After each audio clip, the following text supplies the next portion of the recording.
Hello, ladies and gentlemen. We are at EOS Gym in Boca Raton, Florida. This is Pressing Matters, a lifting style interview where we're going to be both talking real estate and lifting in the gym. My guest today, Mr. Ben Schachter, president and broker at Signature Real Estate Companies, co-owner. He has over 20 different commercial and residential offices, over 1,500 employees statewide.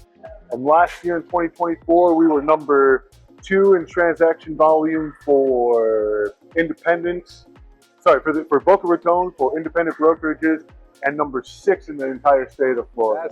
That's it. Jacob, thank you so much for having me. I'm thrilled to be here today. It's an honor.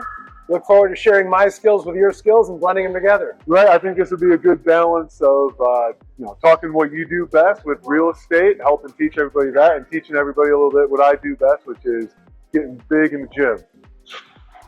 So pleasure to have you.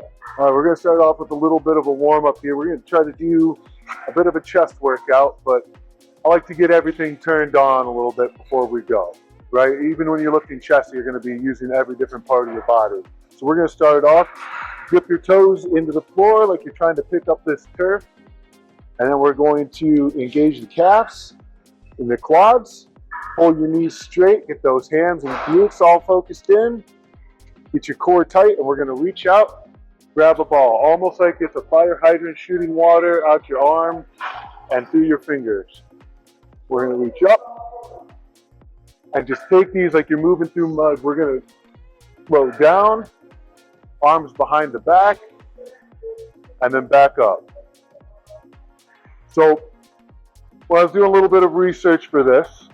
So you graduated University of Florida in 2000. That's it. Go Gators. Go Gators, baby. You were a poli-sci major. What made you switch? What made you go from that into the world of real estate? Well, I have my prepackaged answer, and then I have my honest answer. So I'm going to give you the choice if you want the prepackaged answer or if you want the honest answer. Let's go with the honest answer here. All right, honest. Yeah. In college, I went to study business. Had a little too much fun in my fraternity. Partied a little bit harder than I probably should have. Didn't attend many classes in my first 2 years. And my folks got a call from the business school saying, Mr. and Mrs. Schachter, we don't think that your son's cut out for the business school. Maybe you want to try one of the other colleges here at the University of Florida. So I switched to political science because I seemed to be okay with my politics classes. But who had the last laugh running one of the largest companies in Florida? Now listen, it worked out well for you. So that is the honest answer. That's a great answer. We're going to switch over in some band pull aparts here. Different man. I like to start off, especially for chest, get an underhanded grip, and we're just going to move our fists outward. Ooh, I'm going to lighten up on my band a little bit, it's a little too tight. And we're just going to move outward and going to get that chest expanded here. So, what is it that makes Signature different from other brokerages that you see in the state of Florida? Definitely one of my favorite questions, because Signature is founded on a very, very unique tenet. We consider ourselves to be the pioneering agent-centric brokerage. To me, focusing this business around the agents as opposed to making money or selling houses is really the way to go.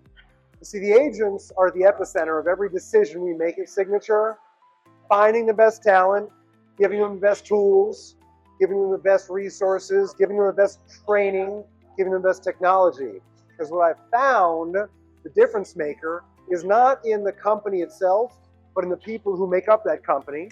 Everyone's an independent contractor. Everyone works on their own. So if I focus on finding the right people and taking good care of them, it's a great marriage. And being agent-centric, push the agents before anything else. And if you do that, the company's going to flourish. If you start nickel and diming everything, worrying with the financial component, you're going to squeeze your staff so tight, they're never going to be able to fully engage, fully perform, and reach their maximum potential. So we invest heavily in them, and that pays off in dividends for the company. I like that. Speaking of fully engaged, let's get a few push-ups in before we warm up. I'll lower this down here. As we left off, you're very agent-centric, you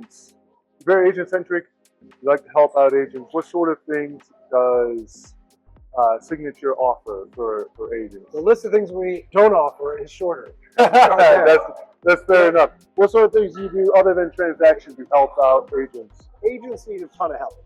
One of the things that they need help with, of course, is software. 2025, technology is more important than ever. So we help them with Total Brokerage, state-of-the-art cloud platform that we co-created and co-developed. I'm one of the original founders. The software is their CRM, transaction management, accounting, cloud storage, compliance, internet. It's the full suite of cloud tools an agent needs to be successful. Additionally, we mentioned SARA. SARA is an acronym. Signature's Agent Resource and Helpline, 24/7 to help the agents with whatever they need. We help them through Zoom, face-to-face Zoom conference. We help them by phone. We help them by email. We help them by text, whatever their preferred form of communication is. We've got a fleet of more than 24 managers available to staff and assist them with that, with whatever they need. Gretchen, Greatest Real Estate Transaction Coordinator Help Enterprise Network, is our in-house transaction coordination team, available to help them with paperwork, compliance, keeping track of all the critical deadlines and transactions.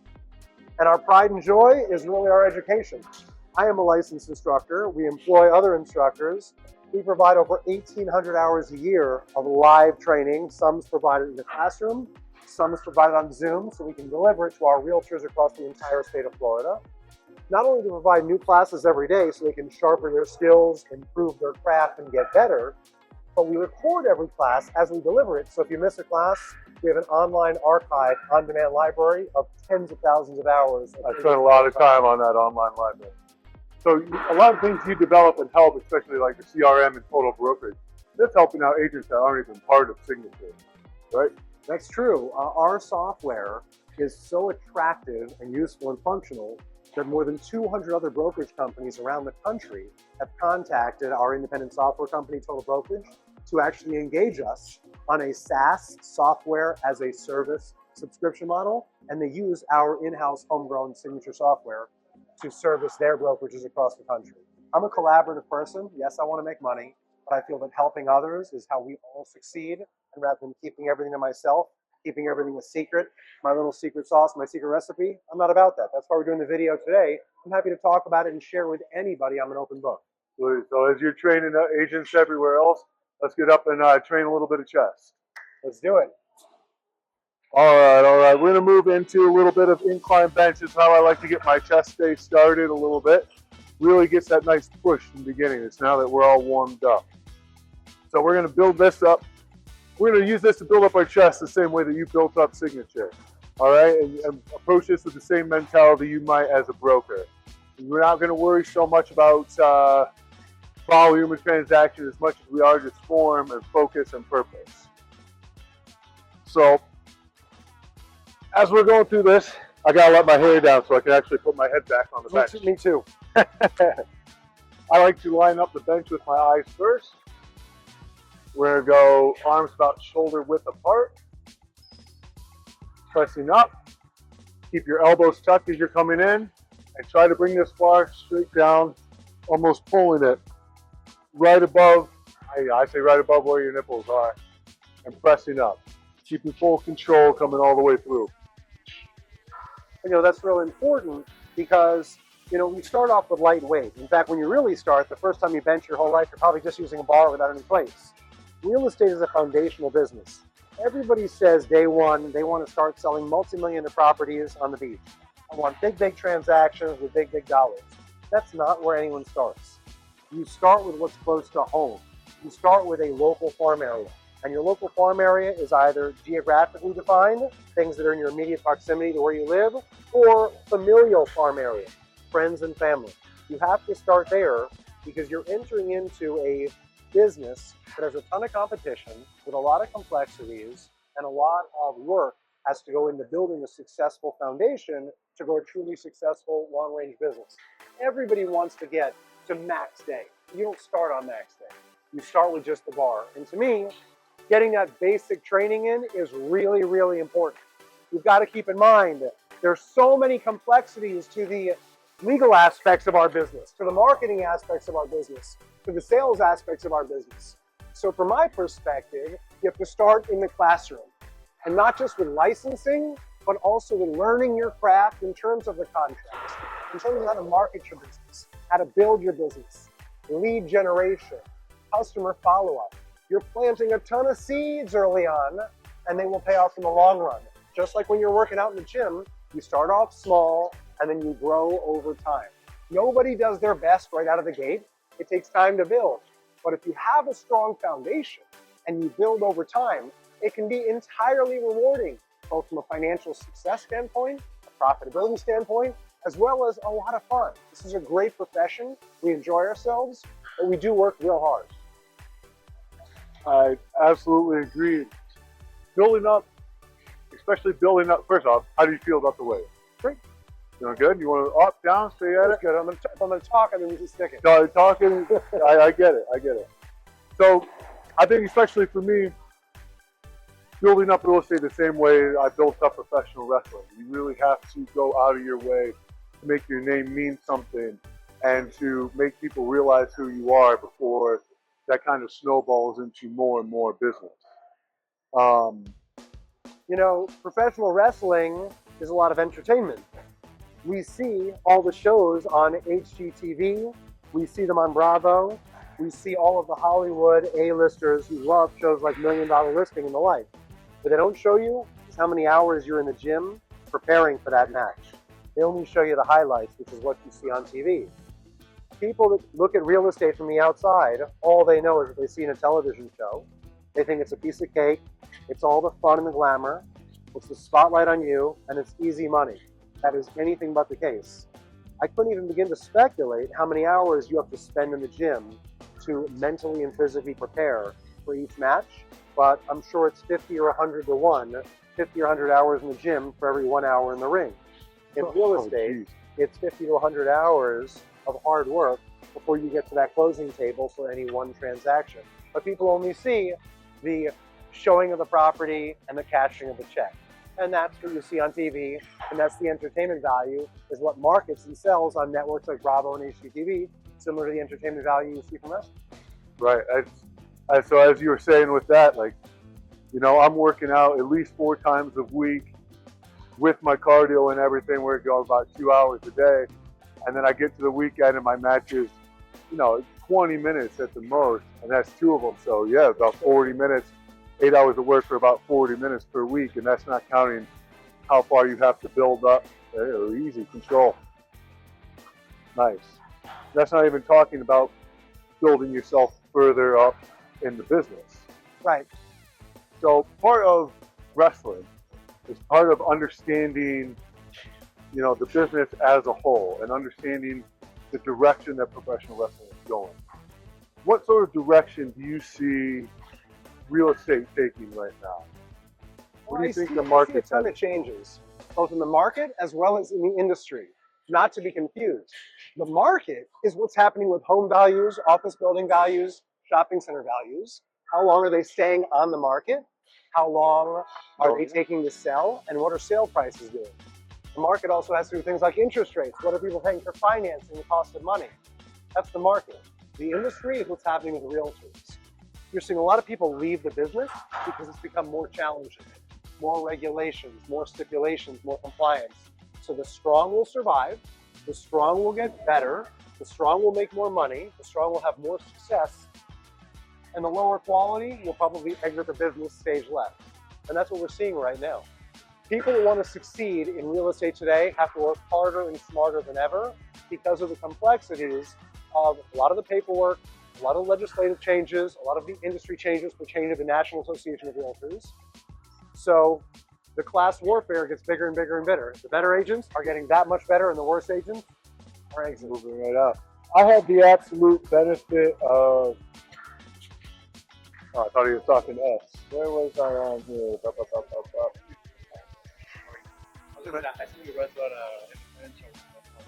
Oh, thanks, brother. Appreciate it, man. You don't want my autograph? I do. Thanks, dude. Oh, you best believe I'm leaving that in the interview. Of course. Absolutely, you should. Oh, geez. Great. Yeah, so where I was going is that I hope he doesn't see you bench pressing 100 pounds. So I had the benefit of starting a little bit after a lot of these changes came in. And so I didn't have to, I guess, change the way that I work and the way that I learn to match that. As you're talking about, a lot of agents have to adapt to these new regulations. What sort of things do you see, like, what sort of things were there before, I guess, that Well, you think is going to be a big change for a lot of agents and people looking into buying and selling homes now? the biggest change before August 17th, 2024 last year is it was very unusual for realtors to contractually engage with buyers. Usually a relationship with a buyer was on a handshake in most scenarios. Everyone historically is used to signing contracts with a listing agent when they want to sell their house. But with a buyer, it's always been very, very uncommon and something most people aren't familiar with. After the August 17th industry regulation changes from the National Association of Realtors, now we have to contractually commit ourselves to buyers and sellers. When we engage with a buyer, we have to explain our services, we explain our fee structure, how we're compensated, and we have to sign an agreement. And that was a big change for a lot of people because they were used to keeping a lot of information close to their vest. They were also not used to signing contracts, committing themselves to certain obligations in terms of service and deliverables. I actually think the August 17th changes are fantastic. The reason I think they're great is, first and foremost, I think one should always put in writing their service. Every reputable business you work with, whether it's a hotel, whether it's a restaurant, whether it's a retail store, whether it's a car dealership, their commitment to the customer is in writing. I think it's wonderful that we're now doing that with buyers. I'm glad to see that. I think that's a very big positive change. The other thing is the transparency in terms of compensation. They need to know who's paying us, how we're getting paid, when we're getting paid, and how we negotiate our compensation. Nothing is fixed in this business. How realtors are paid by their brokers is not fixed. It's subject to negotiation. How sellers pay listing agents to list their properties, subject to negotiation. And the same thing with the all-new buyer broker agreements. How buyers engage with their realtors and compensate them, also open to negotiation. So I think the free-flowing, free enterprise environment that we live within is much better. I also like that realtors have to up their game. When you didn't have a contractual commitment to your customer, you didn't always answer the phone, you didn't always show up on time, sometimes you went on long-term vacation in the middle of a transaction, you were not available. Now, we're held to a different set of standards, and I am all about reaching for the stars. I don't align myself with people who provide mediocre or substandard service. I want the best of the best. And to me, these champions in the industry are what's weeding out a lot of the dead weight and keeping real skilled professionals in the business and having them up their game more than ever. Well, go with the best of the best. Let's work into one of my favorite, the best of the best chest exercises, a little bit of chest flies. Let's do it. All right, we're going to move on to some chest flies. It's all about expansion control. We're going to reach out, expand our sphere of influence, so to say. I guess expand it this way. Expand our sphere of influence, so to say. We're going to pull it all back in. I like to think of it kind of as, I try to think of it almost as like I'm trying to bring my nipples and touch them together, right? And really squeeze with your pecs on the inside. Have these handles out. Keep your elbows nice and soft. And just bring these in. Try to almost, as far as this will let you, extend it out. And touch those pecs in together. Got it. You know, you talk about sphere of influence. People don't realize that for the typical realtor, your first 3 to 5 transactions will always come from your sphere of influence. Everyone's always worried about, how do I market myself? How do I advertise myself? I want the perfect headshot. I want the perfect postcard. I want the perfect social media post. The reality is, you already know your first 3 to 5 people that you're going to do business with in this business, because they're the ones that already have a pre-existing relationship with you. They already trust you. They know you either socially or through whatever your prior profession was, and they're comfortable working with you. That all being said, don't waste your time and money on branding right out of the gate, because you're going to see that initially your best bet is to go right with your sphere of influence. Building your sphere of influence on an ongoing basis is absolutely critical to real estate success.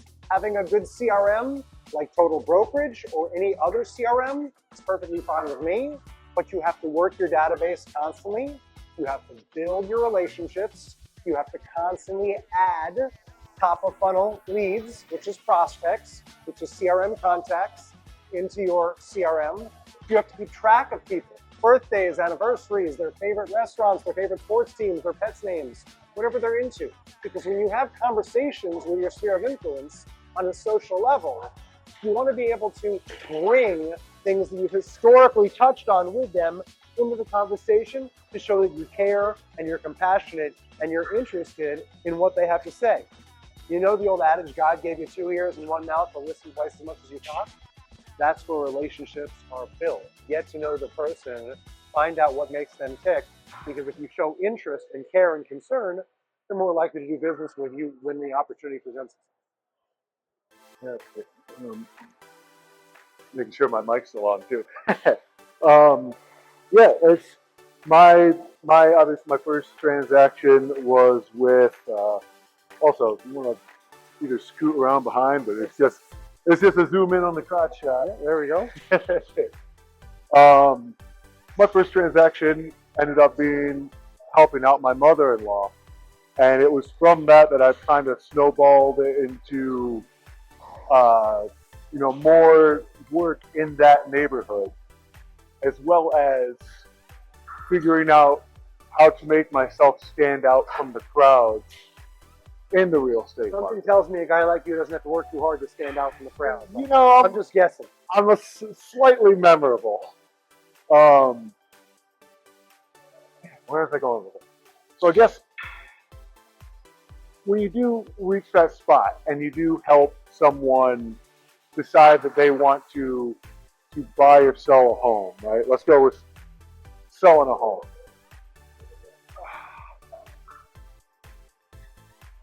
What sort of things do you think a seller needs to do to make their home stand up or make their property stand up? That's really important. That's where you get into the marketing side of the business. And it is a collaborative effort, and I'm glad you raised that. It's not just the real estate agent's responsibility. It also is the seller or the landlord's responsibility. On a basic level, they have to keep their property neat and tidy. That's obvious. Make the beds, put away the dishes, make sure there's no laundry out, make sure the floor is vacuumed. You and I, as real estate professionals, we're not housekeepers. That is the landlord or the seller's responsibility, keeping a tidy home. Curb appeal is so important. How do the hedges look? How does the grass look? Is there any toys in the front yard?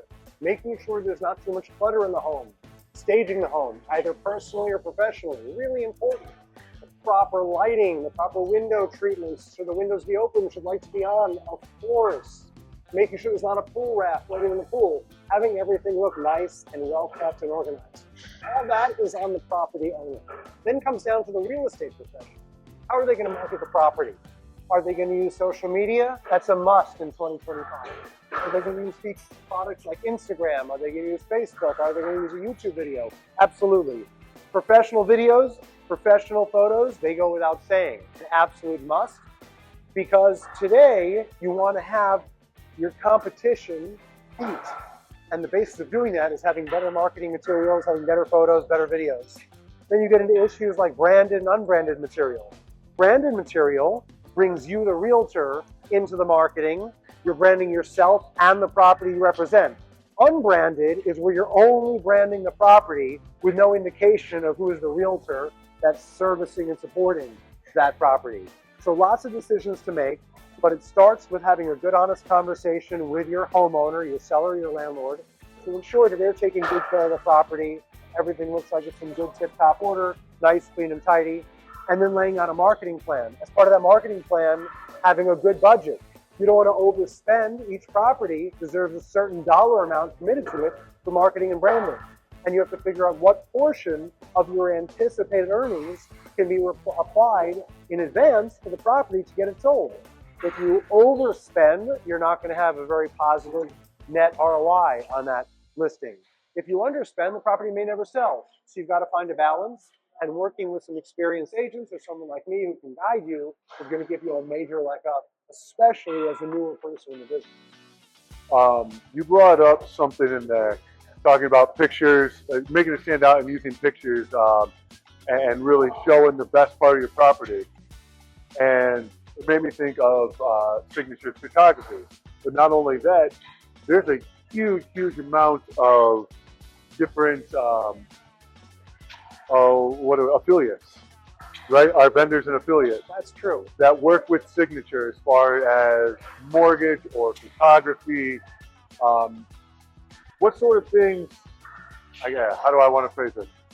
What sort of vendors work with us, and what do you look for when you're hiring on or working with vendors and affiliates for signature? Well, in every business transaction, particularly in real estate, there's a team involved. We want our agents to know that they have a trusted group of advisors that they can rely upon to deliver the same level of expertise as we do in real estate in their respective trades. Every real estate agent needs to have a rock-solid mortgage partner. So we have Signature Mortgage that helps with the financing for any buyer that needs a loan. We have Signature Photography that helps take all the professional pictures and videos and beautiful aerial drone shots, as well as virtual staging. We have Signature Moving and Storage that helps pack all the boxes, make arrangements for moving the furniture and the personal possessions, wrapping everything, unpacking everything. We have Signature Title that handles the closing. They handle the title insurance policy and the exchange of dollars and the exchange of keys at the closing and settlement. We have Signature Background Screening and Credit Check that ensures the buyer is credit worthy to either obtain financing or qualify to live in the HOA or the condo because they do have credit standards. We have Signature Senior Placement that helps senior citizens move from their final independent home or condo into their next generation living situation, which would be an assisted living, could be an Alzheimer's care facility, could be a nursing home or a skilled care facility. All very, very, very important. My pride and joy, though, Signature gives back. The same way we provide great service to our customers, we provide a great service for the community. All of our agents are required to contribute volunteer hours to community service. Some of them choose to commit dollars. The company commits a tremendous number of dollars every year to community service because we feel that's important. We benefit from this community, so we want to give back to this community, so it's a win-win for everybody. So all of Signature's partners and vendors are vetted, skilled, licensed, and insured, and the very best at their respective trade, and to us that's real important. This year we're going to be rolling out Signature Insurance and Signature Home Inspection. So we're really excited for those to come to fruition later on in 2025. I love how many options there are and already planned out for not only myself but agents just to work with, to have that network ready to go, as well as a network of other agents in all over, different areas of Florida and different states that we can reach out to on a referral basis if it's something. Say if I don't have the ability to travel over to Miami or Fort Lauderdale to help someone else. We cover the whole state of Florida, and there's Signature agents from Tallahassee to Key West. So we want your customers to know that if something's outside of Jacob's geographical comfort zone, we'll have another person just as capable, just as professional as Jacob to pick up where Jacob left off. And we share and we collaborate that way. Like I said, working together, helping each other, we all do better. 1, 2, 3. We're going to try to match this cable up with the top of your shoulder. Yeah, got it going. And what do I got weight on here? Flip this over the way you feel comfortable weight-wise. Got it. Leave this at about 30 right now. Bring your elbow out. Try to keep it level with your shoulder. I like to support it with my other arm. Hand just slightly internally rotated. And we're going to extend this all the way out. Work these triceps. These are how we're going to get those the big arms to impress all the clients. Can't say ladies because my wife will kill me. So I got a question for you, Jacob, the Wrestling Realtor. I know your stage name when you're wrestling is Fulton. What's the derivation of Fulton? Did it have a specific meaning to you? Is your name you pulled out of a storybook? I'm really curious how you came up with Fulton. Because part of being a realtor is being creative in your marketing, and obviously that ties into the branding and marketing you do in wrestling. So where does Fulton come from? So when I originally started wrestling on a smaller scale up in Ohio, I wrestled under the name Big Jake South, which obviously is just slightly shorter than what my real name. When I started in with WWE, they have a policy where they kind of have to own the trademark and own the rights and the likenesses of your name. So you pitch a bunch of different names to corporate up there, and they give you back a list of names that are still able to be trademarked or used, as well as things that aren't already taken up on Google or anything like that. So I pitched about 50 names.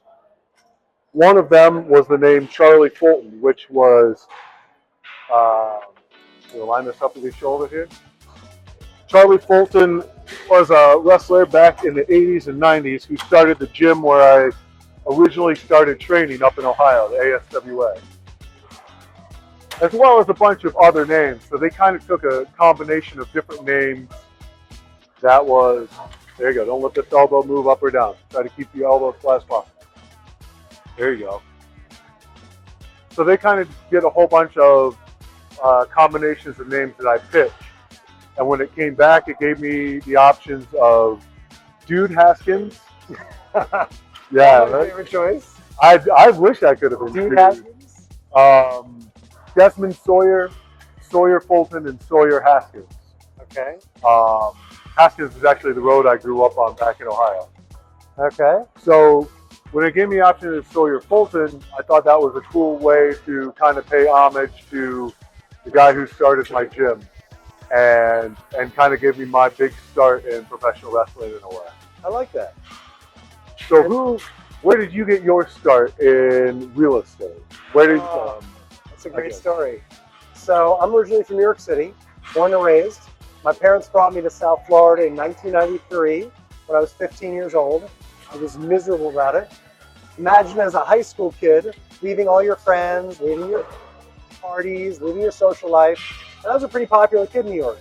Moving across the country, before social media, before cell phones, before it was convenient to stay in touch. Basically in the 90s or before the 2000s, if you'd move as a kid, you lost all forms of real communication on an active level with your friends. So I was basically ostracized by my New York friends by leaving the state of New York and heading to Florida because my dad retired. So I got my start in real estate because when I got to Florida, it was shockingly easy for me academically in the public schools here compared to the private school that I attended in New York. So when I came home for my very first day in January of '94, middle of sophomore year, after torturing my parents leading up to the big move to Florida, and my mother asked me, "Hey, how was your first day of high school as a sophomore in Florida?" And I said, "I love it, I'm so happy." What a 180. I was miserable that morning going to school and then thrilled in the afternoon that same day. And she says, "Why are you so happy? How do you fall in love with Florida in just 6 hours of being in school?" I said, "Aha, 6 hours. In New York, I went to school 9 hours a day." So 6 hours is one of the reasons. Everything I had learned as a sophomore in high school in Florida in public school is exactly what I learned in private school in New York in 4th grade. I was 6 years ahead of everyone academically. So school is going to be a breeze. Then the weather in Florida in January, like growing up in Ohio, versus the weather in New York in January. That was also a dream come true. But as an adolescent kid, Jacob, it wasn't the easy academics, it wasn't the sunshine. It was the girls. Oh my God, the girls were incredible. I couldn't believe it. I'd never seen so much skin in my entire life. You think you'd see skin around this gym back in the 90s? The girls wore bathing suits to school. I swear to God, it was so liberal. I loved it. I was in heaven. That's how I started in real estate. Because my parents said to me, "You better start another step out. You better start a part-time job to stay." Oh, no wonder you're start a part-time job doing something to stay busy. Because between the ease of the academics, the distraction of the girls, and constantly hanging out outdoors in the weather, you're going to screw around and get yourself in trouble. So I ended up looking for a job at 15. At that time, it was illegal in the state of Florida to work under the age of 16. The only person that would hire me was a real estate agent, because back then real estate agents didn't always follow all the rules and laws. So at 15, the only job I could get to stay out of trouble was working for a realtor, telemarketing, making appointments for him on the phones for listings. So it was not because of family, it was not because it was my destiny, it wasn't even my passion. It was the result of the position I was in. Nobody else wanted me because of my age. It worked out because I've been in real estate since I'm 15. I'm now 46. I'll be 47 next month. It's been 31, 32 years, and my career's gone like this. You've been doing, God, I hesitate to put it this way, but you've been doing real estate almost as long as I've been alive. Yeah. There you go, underneath your elbow. There you go. No, that's really awesome. So you started, I remember you reading, you started in Gainesville originally. So after I went to the Spanish River High School for 3 years, and I telemarketed in high school for a real estate agent, and I got good at it. I graduated Spanish River. I went to the University of Florida, which of course is the Ivy League of the South. I got to the University of Florida.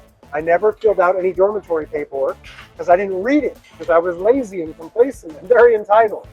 And I thought that you just got a dorm magically because you were accepted to school. I didn't realize there was a whole separate admissions process. So I show up to Gainesville in the summer of '96, wanting to get my real estate license, wanting to get a place to live, and the dorms were full. So I was relegated to go off campus to an independent real estate office called Apartment Hunters. Why? Because for the 90% of college students who don't live in a dormitory, you go off campus. And that's what I did. When I walked into the office, my parents were raging upset because naturally an off-campus apartment was way more expensive than a dorm.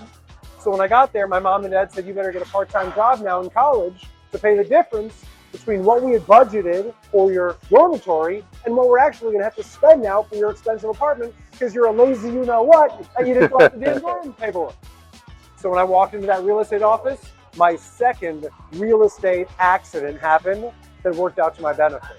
The second accident was that there was a sign on the desk that said, sign here to sit with a realtor or sign here to fill out a job application, help wanted. And I filled out both. I sat with a realtor, I got an off-campus apartment, and because of my 2.5 years in high school in real estate, I ended up getting a part-time job on my very first day in school. And for 4 years, I worked in Gainesville at the apartment location service called Apartment Hunters, and I learned the entire back office operation of running a real estate company. And then when I graduated at 21 with my political science degree, my parents said, you have a BS in BS. And that's why we gave you the initials Ben Schachter, because we just knew at birth you were going to be full of BS. So are you going to go to law school? And I said, no law school for me, Mom and Dad. I'm going to use my BS in business and political science, and I'm heading off to become a realtor. They were not happy whatsoever. But that was the path that I went on because I, at that point, had 6.5, almost 7 years of real estate under my belt. And that was my trajectory. I'm hearing a lot of, get your last set in. You're not skipping out on me, brother. Come on. Another set. What do we call these exercises? These, I mean, they're just kind of tricep extensions. I stole this from my trainer, Cesar Bononi. Give it back to him because I hate him. I hear a lot of, in that story, I hear a lot of the same things that I hear over our company emails with people not filling out the proper paperwork or filing compliance. I do think that you guys have a great system. We have a great system set up in place for being able to follow compliance and making sure that we are up to date and good with every law. And the reason I'm such a stickler for paperwork is because of my own laziness and my own mistakes and my trial and error as a young person, realizing how important it was. And that's why I hold everyone so accountable now to stay on top of their paperwork. Yeah, I mean, I guess that's kind of where I was going with the question. And I don't know, it feels very comforting knowing that I have such a good, I guess a good team and a good backup, making sure that I'm not somehow missing anything or missing any important part of what we do. Well, you know, real estate doesn't require a whole heck of a lot of education to get into the business. It's only 63 hours, fingerprint, and 2 tests, all multiple choice. Not a big lift to get into the business, but to be successful in the business is a monumental lift. People don't realize until they get into the business, and you're seeing it now, and you're doing it. You're living and breathing it every day. What it takes from getting in to really building the business. You woke up one day and said, I want to be a wrestler. So now you're a wrestler. But what it takes to actually get in the ring as a professional with a brand, with an image, with a fan base. And to win a match, that's a big distance away from now I'm a wrestler. And you're seeing it. And you've experienced that success. And, you know, as an athlete, you understand what work goes in to building a success in your profession. I have found these two professionals that transition to real estate that typically do very, very well when they change careers and get into real estate. Athletes, because they know the time they have to spend preparing for the big day, whether it's a baseball star, a football star, a hockey star, a badminton star, or a wrestler. They know what it takes to prep. And teachers, because they know how important the learning process is. Those tend to be some of the best precursor careers to real estate. Obviously, having a sales background in anything of high-end luxury sales is super helpful. But those are two way outside the box professions that transition really well to real estate, because you know that you don't just get success overnight. And you have to have those building blocks, both academically, professionally, relationship-wise with your sphere of influence, until the big payday comes. Let's transition into one of the best things for building up a chest. Like that segue? Let's do it. Good segue. These are pretty good. This is one of my favorite things to do to build up chest. It keeps a good balance. I tore my pec in 2016 wrestling for WWE. I ended up hitting actually my own finishing move, and it snapped the tendon straight off of my bicep. Snapped my whole pec straight into myself, turned all this deep purple, had to go get it reattached and everything. So one of the things that kind of hurts me a lot with benching is the unevenness in my arms, or in my chest rather. So this helps account for that a little bit. We're gonna go back, start with the weight up, kind of over, almost like where you would hold it for a regular bench. Turn your elbow in just slightly, almost like a 45, and tuck that elbow in as we come down and press back up. It's really good to keep your legs and your core tight here in order to keep yourself balanced with this much off weight. So we were discussing how people transition over from wrestling or teaching into, there we go, into real estate.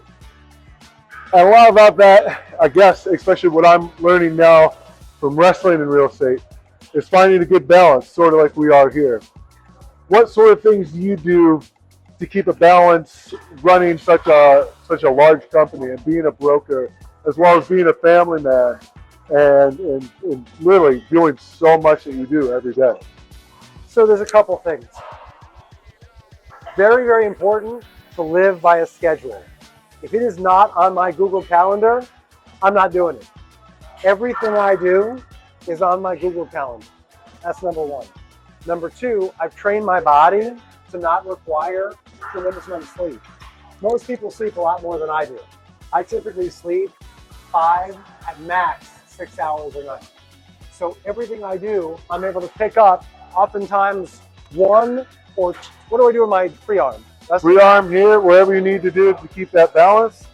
Just keep everything sort of tight, and there you go. So a lot of times, I'll pick up an extra hour or two a day of productivity more than other people because I'm sleeping 5 hours a night. Everything goes on the calendar, and I stick to it. Nothing interrupts that calendar. Now, my family is priority one on the calendar. I've got 3 kids, all school age. I've got a 15-year-old who's a sophomore, 13-year-old who's in 7th, and I've got a 10-year-old who's in 4th. All 3 of my kids and my wife are my top priority. Dinner every night with the family, non-negotiable. Taking my 10-year-old that's heading from 4th grade to 5th grade after the summer to school every day, non-negotiable. Pick up my daughter at cheerleading, pick up my son at football, non-negotiable. On my calendar, and I set my clock accordingly. Next up after my family is my workout routine. The only possible way I can work out is by working out before the rest of the family wakes up. Because if you have kids, you quickly learn that they are a wonderful distraction. So I got to start working out early in the morning. Just slightly. Don't go out at a 90. I got to get up at 4:30 in the morning every day to walk my 2 big dogs, London and Aspen. Take them for a 30-minute walk before I start my exercise routine. I work out for 90 minutes, and I'm done every day by 7 a.m. exactly on the nose. And I do that so that I can hop in the shower and take my son to school. So by 7 a.m., all my exercise for the day is done, and that's 7 days a week. I have the same routine even on weekends. I have a cardio routine, I have a weightlifting routine, definitely more cardio than weights. But at my age, 46 soon to be 47, I have a big stretching routine because I'm trying to avoid injury. That's important to me because I had a double hip replacement surgery, I've had a hernia. That's the last thing I want to do is get myself hurt again. After I've got my kids and my wife scheduled, and after I've got my exercise scheduled, then comes my business. I am all business from 8 in the morning when I drop my son off until 6 at night. So I've got a solid 10 hours a day to work and run my business. 5 days a week, Monday through Friday. Now, I'm checking emails from time to time, I'm checking text messages. I'm always available, but my focus time is at 50 hours a week from 8 until 6 every day. On top of whatever I do nights and weekends on the email or on the text. So everything goes on a calendar. I also stick to it when I'm sick. I had COVID 4, maybe 5 times. My schedule did not change. In fact, I'm such a Peloton junkie, I came in first in the world on Peloton with active COVID, and that's a respiratory issue, and it's cardiovascular. Not very common. My routine never changes. And I do that because I'm able to accomplish more. I don't fall behind. If I can't finish a project in the time that's been allocated on the calendar, I move it on the calendar to another appointment time and I block it. Even things like checking emails and writing contracts, they're all calendared for me. One of the things, it's funny, I was going to mention, my favorite way to shake a sickness as well is a lot of cardio and sweating it out. I believe that's where you are. Not that that's actual medical advice. Please don't believe me on that. We talk about being available all the time and scheduling that time. And we brought it up a little bit earlier with Sarah. Signature Agents, Resource and Health. Correct. And one of the things I love about Signature, especially being newer in real estate, is being able to reach out to Sarah and with any questions or any problems I might be having with any deals I'm doing or with paperwork. How many, I know you're definitely a part of that.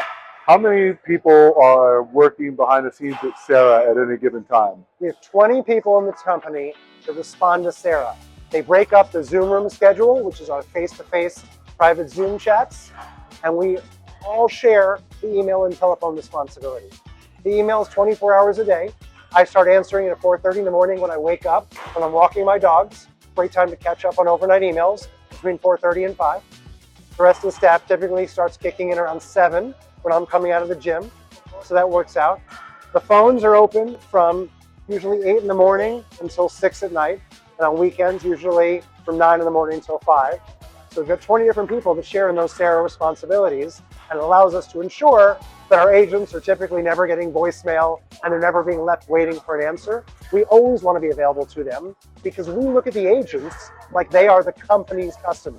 Obviously the agents, their customers are people who buy and sell and transact real estate. The company doesn't transact real estate. The company is the back office servicer and provider and support system for the agents. Everyone stays in their lane.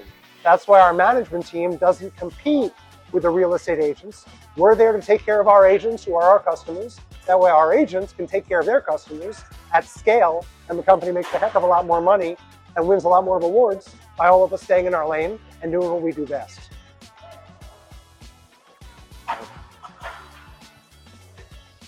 The other, get one more here. The other thing we talked about a little bit that we have available is Gretchen. Now, where Sarah helps out with individual questions and problems somebody may be having, Gretchen actually coordinates the whole transaction, especially for first-time realtors going through their first couple of deals. Is there a certain number of people that work through that the same way, or is that more of an automated function? What happens with Gretchen? Gretchen is typically handled by one person in our company who handles all of the paperwork, the forms, and the compliance for the new agents. And that's because there's so many pitfalls in paperwork and there's so many risks and things to potentially trip up on when it comes to all the disclosures, the contract deadlines, and the time frames. So we have one person who works full-time on Gretchen. Now, Gretchen's a requirement for the new agents because we want to insulate them and protect them to ensure their transactions don't fall through, because they want them to close, because we want the realtors to make money and the customers to be serviced at a high level. After the first few transactions, Gretchen becomes optional, but we find a lot of our more productive agents voluntarily choose to use Gretchen while they're not required to, because they realize what a convenient service it is. Gretchen, to me, would be like having my own personal Uber driver 24 hours a day. I'd be so much more productive if I could work and focus on my computer, my laptop, my phone, and text if I didn't have to drive everywhere all the time. So to me, Gretchen's like having your own Uber driver that shuttles you everywhere so you can be productive working on your business versus working in your business. Oh. Yeah. I'm not moving much weight, but I'm getting like, just focusing on what we're talking about, everything, I'm getting like a nice little pump here. I thought we're moving a lot of weight here. I'm over here dying. I mean, yeah, huge numbers, brother. Actually, I'm proud that I've been able to keep up. I wasn't sure I'd be able to. I'm enjoying our little conversation. I think this is a good form of getting to see a little bit of like what I do in comparison, well, not only with real estate, but with lifting, and being able to share both sorts of information with. But you can see how many similarities there are and how many things you experience in both of your careers where there's an overlap. I'm very surprised with how similar real estate does feel with professional wrestling. And with wrestling, it's figuring out a lot about how to sell yourself to someone in order to make that person money. Like if I'm going to go out and wrestle for a company, I need to let them know what advantages I bring, what sort of things I bring to the table in order for them to sell tickets and make money on top of that. The same way as with real estate, it's figuring out how to talk to a customer or talk to a client and sell myself in order to help them, buy or sell a house. And the individual accountability. As a wrestler, you have to be disciplined to not go off your diet, not go off your workout routine, not be distracted. There's a million things that could distract you when you're not punching a clock 9 to 5, Monday to Friday. Realtors always struggle. That's why they say 70% plus of realtors never succeed in this business, because they need that personal accountability. If you can do that as an athlete and train hard and always have the right mindset to be successful, you will succeed in whatever you set your mind to. Your fitness is a lot of mental. It's not just brawn, it's also intelligence. It's also focus, it's the discipline, it's the organization, it's the tracking. Real estate's the same way. Most people don't come with that discipline, and that's why you're having a very significant amount of success early in your career. A lot of real estate agents don't, because they just don't have the discipline. Probably one of the biggest curses in our business is the fact that real estate agents are 1099 independent contractors. They have no boss. Someone like me comes along, and I don't want to listen to you. I want to be self-employed. How does it feel being broke? As we're sitting here, getting ready and getting these all pumped up, I'm going to take the little baby bike over here so I look cooler. The issue of fairness, the last time we did this at the end of the first workout, and my microphone stopped working. Praying to God they don't do that this time. I think we're good this time. I think we're good this visual time. tech figured out. I think we're good. So earlier, he turned up the intensity on his bike the first time, and I thought I had mine turned up, but it was nowhere near his. And he whooped my butt. And thankfully, that audio disappeared, and now no one will ever get to see that. Well, thankfully, I can beat you in something athletically, because when we were curling, you had me by 100 pounds per arm. When we were pressing, you had me about 250 pounds per rep. So I'm glad at least one out of our 15 exercises I can smoke you in, because I wasn't feeling very manly last time we did this. Definitely smoked me on this.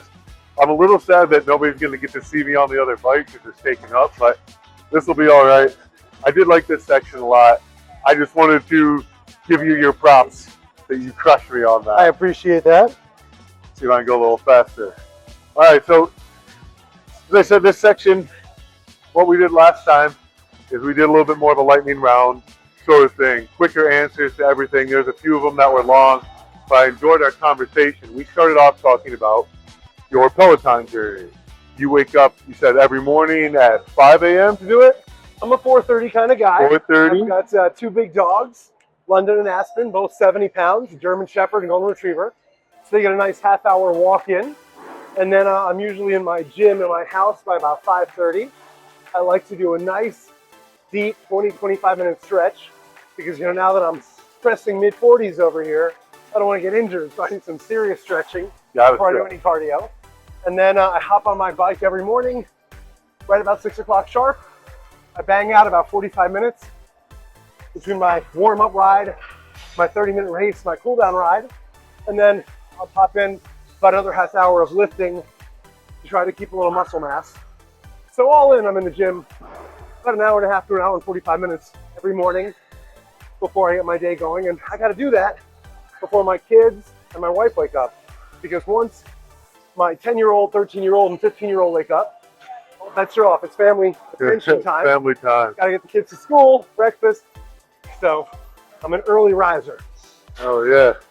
I just want to emphasize, he has to pedal so much harder than I am right now. This is simple. I do this all day. I'd have to sprint to be up to the heart rate you're getting to right now.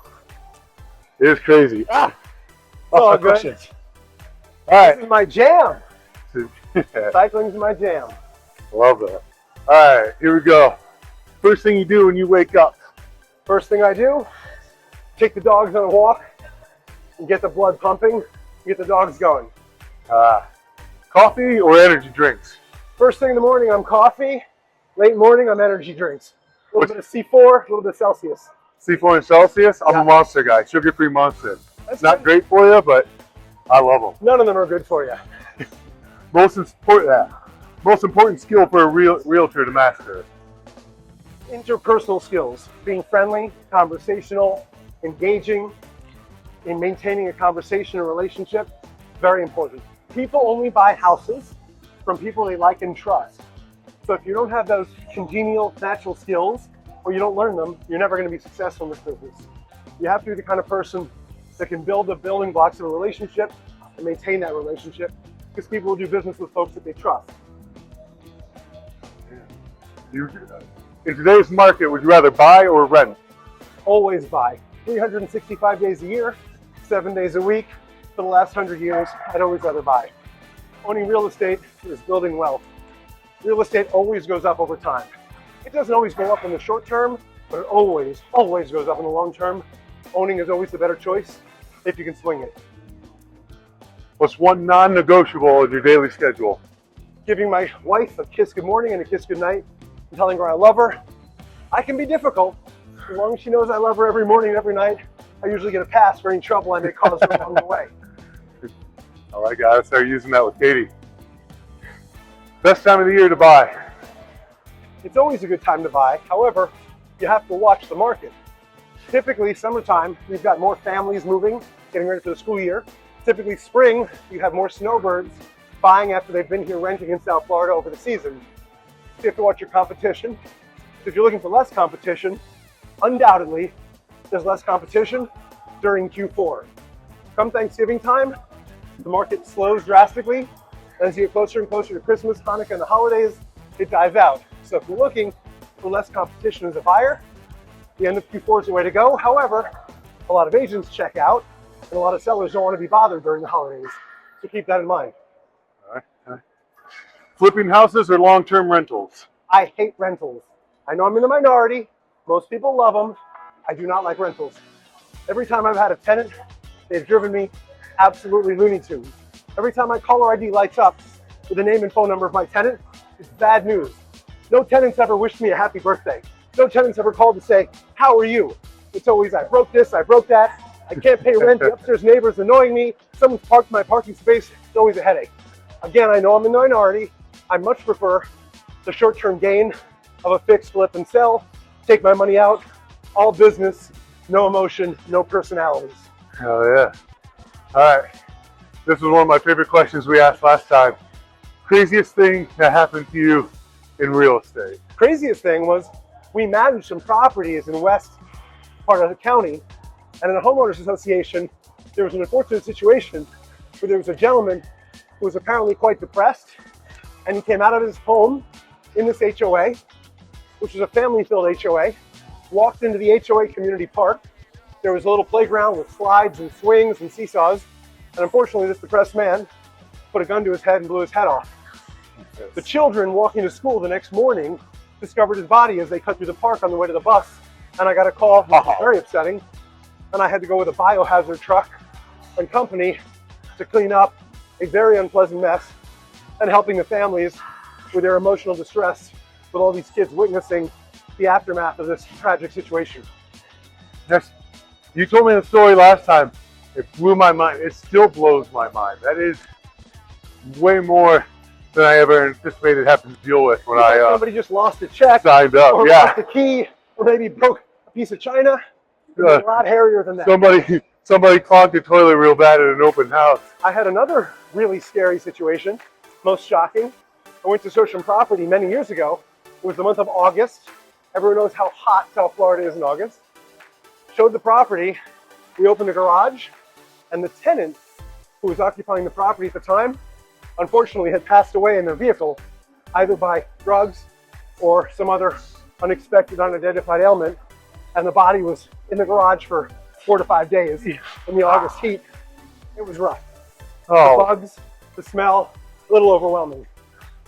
Jesus. We'll calm it back down a little bit after that one. What's Let's talk about something pleasant. Let's talk about rainbows, puppies, and babies. most used non-related app on your phone, non-work related app on your phone? Definitely Facebook. I'm a Facebook junkie. I admit it. I'm like a 15-year-old girl in high school. I post about everything, but I have a loyal following of friends and family, past customers, and I keep the world updated on my personal life as well as my business life. And I do blur the lines. I talk about personal stuff, I talk about business stuff, but I have great engagement. Well, I'm gonna move over to the We're moving over to a big boy bike. The big boy bike. Now there's 3. I'll try to keep up with you a bit. Let's crank it up. What's the most overrated feature in a home? Most overrated feature? Yeah. I think probably some of the appliances. Some people get real excited about appliances. Those are by far and away the easiest thing to replace and update.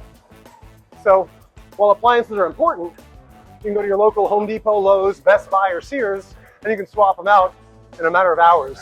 So don't pick your property based on appliances. Don't overspend because there's nice appliances, and don't put your nose up in the air and turn away a great property because you don't like the appliances. And hey, Jacob, don't hurt yourself on the bike. Yeah, I'm trying not to. I'm still gonna wrestle tonight. What's the most underrated? They say don't quit your day job. I'm not. I'm trying to get a new day job. Trying to mix them both in. It's the most underrated feature in a home. Most underrated feature? Yeah. Is closet space. A lot of people don't realize how important closet space is until they move in and they start unpacking. They neglect to recognize how important storage is. In Florida, especially South Florida, we don't have attics for the most part. We certainly don't have basements. So if you're coming from the north, you may underappreciate how lucky you are to have those things. We don't have things like mud rooms. We don't have coat rooms. We have limited closet space. So if you find good closets, they're oftentimes tough to add on and tough to build on without eating into the net interior usable square footage of your home. So be excited if you find good closet space and storage. Oh, one thing for moving down here from Ohio, everywhere in Ohio is a basement. Yeah. It'd be weird if you didn't have one. Oh, barely find a second floor here. Come on, baby, push it, push it, push it. Yeah. Here we go. Stage a home or sell as is. Selling a home as is? Staging it Oh, or as or is? selling as That is. depends on the property. Some houses show great empty. Other houses have some minor defects or features that are unattractive, and nice staging can take your attention away from the unattractive features. So there's no clear-cut universal answer. It depends on the property, the condition, the age, the features, the amenities. Also, when a house is totally empty, people focus a lot more on things like kitchens and bathrooms because all the built-in cabinetry and appliances and faucets and tubs and showers become more readily observable when you're not distracted by all the furniture. So recognize in an unstaged home, the quality of the kitchen and the quality of the bathroom probably becomes more important because the house is empty. Yeah. I hope I can hear you over how hard I'm breathing. Oh, favorite restaurant in South Florida? My favorite restaurant? Yep. For nice fine dining, my wife and my go-to spot always is Capitol Grill, Boca Raton. Not just any Capitol Grill. Bobby Borobon, the GM over there, and the Boca team, they are the best. Casual spot for my family when the kids are with us, we like a new spot called Maggie McFly's, which is also at Town Center Mall, Boca, ironically. All right. I've been to the Capitol Grill up in West Palm. I know we talked about it, but they got a great French onion soup. I know there's more stuff on the menu, but damn, I'm a sucker for French onion. What's more important, location or square footage? Location. You can never change location. You can always change the square footage. You can always not use space. You can always add on space. Granted, price matters, but location is unchangeable. You better be sure you love it before you settle. I've seen so many people buy homes where they didn't pay attention to what the house backs up to, or what's next door, or what's being built a block away, and they quickly, after move-in, have regrets. Know your neighborhoods, know your neighbors, get a nice aerial drone footage of the property, check it out before you close, before you put in an offer, and make sure you know what the surrounding neighbors look like. Have any building permits been pulled for otherwise green space near your house? You think you're buying next to a park, and next thing you know, there's a shopping center a year later. So do your homework. Location, location, location. What's your biggest deal breaker for buyers? Biggest deal breaker for buyers is getting caught up in the purchase price. I know that sounds counterintuitive because everyone has a budget, but let's be honest. Most people finance, and they don't really recognize how little their monthly payment on a mortgage changes, whether the house is $50,000 more or $50,000 less. Yes, of course you don't want to overpay. Oh, yes, of course you want to buy right. Yes, of course you want a good deal. That's understood. But don't pass up your dream home over a few $1,000s and something petty on your principles because you'll regret it. Don't lose out because the home's a little bit more expensive because the monthly payment difference is next to nothing. And when you get to your inspection period, you start negotiating credits during that period. Don't throw in the towel and blow a deal over something stupid. You can always replace a dishwasher.